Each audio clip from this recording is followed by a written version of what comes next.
The elevator doors slammed shut between floors, trapping two women inside a narrow metal box as the building above them hummed with life, unaware that something quiet and irreversible was about to happen below.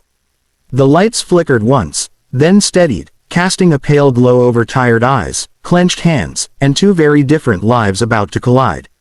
In that suspended moment, with gravity paused and time stretching thin, neither woman knew that the weight they carried inside was far heavier than the elevator that had just failed them. If you believe that kindness still matters, that second chances can appear in the most unexpected places, take a moment right now to like this video, share it with someone who needs hope, leave a comment, and subscribe to channel name. Your support helps stories like this reach hearts that are quietly breaking. The younger woman stood near the control panel, her shoulders stiff, her breathing shallow, her fingers hovering uselessly over buttons that no longer responded. She was in her late 20s, dressed in a simple office outfit that had seen better days, her hair pulled back not out of style but necessity.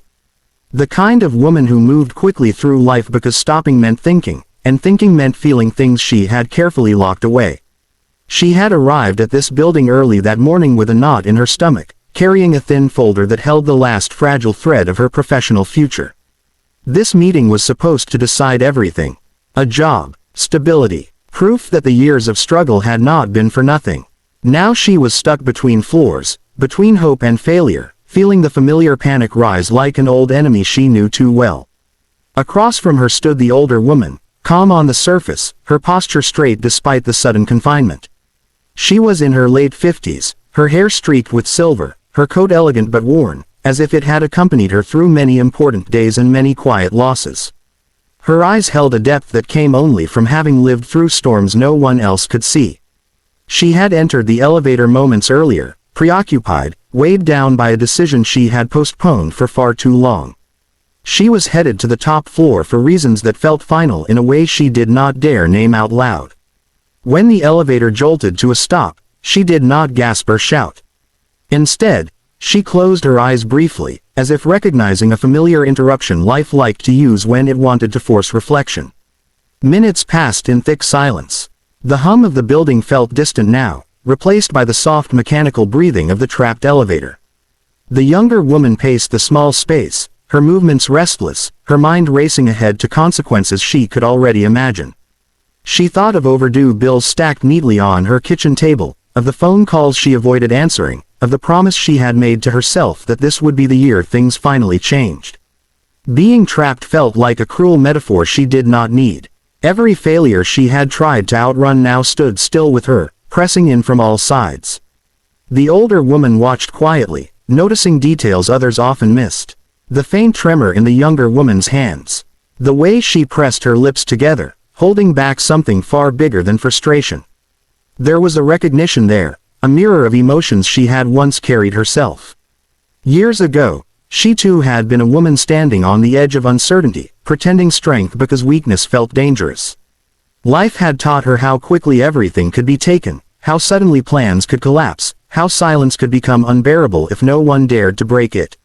Without words, something shifted between them. The older woman slowly sat down on the floor, unbothered by the polished fabric of her coat touching the cold metal. It was a small act, but it changed the air. The younger woman noticed, her pacing slowing, her breathing gradually matching the steadier rhythm across from her. The panic did not disappear, but it loosened its grip just enough to allow space for awareness. Two strangers, sharing the same stalled moment, both carrying invisible burdens that suddenly felt too heavy to hold alone. As time stretched on, the younger woman's fear transformed into exhaustion. Her legs gave way and she slid down the wall, sitting opposite the older woman, knees drawn close, eyes fixed on a spot that was not really there. The weight of years pressed into her chest. She thought about how often she had been strong for everyone else, how rarely anyone had asked if she was okay, how tired she was of proving her worth in a world that seemed indifferent. The elevator, once a symbol of progress and movement, had become a quiet confessional without words. The older woman felt her own carefully maintained composure crack open. Being trapped stripped away the roles she played so well outside these metal walls. Here, she was not defined by her title, her past achievements, or the expectations placed upon her. She was simply a woman who had loved deeply and lost profoundly, who had spent years convincing herself that solitude was strength. The reason she was going to the top floor weighed heavily now. It was tied to a goodbye she had been avoiding, a chapter she feared closing because it meant accepting that some dreams never return once they are gone. The elevator shuddered slightly, reminding them both that time was still moving, even if slowly. Somewhere above, technicians were likely working, voices muffled, efforts unseen. Down here, two lives were unfolding in parallel, connected by circumstance and vulnerability. The younger woman wiped her face, surprised by the warmth on her fingers, realizing tears had come without permission. She did not feel embarrassed. In this space, there was no audience, no judgment, only another human presence that felt unexpectedly safe. The older woman felt a quiet resolve form inside her. She understood now that this pause was not an inconvenience but an invitation. Life had forced her to stop long enough to see what she had been avoiding. She looked at the younger woman and recognized not weakness, but courage worn thin. It reminded her of herself at that age, standing in the aftermath of loss, unsure whether moving forward was even possible. The realization stirred something gentle and powerful, a desire to offer what she herself had once needed but never received. When the lights flickered again, brighter this time, the younger woman's heart jumped. Hope surged, fragile but real. Yet alongside it came a strange reluctance.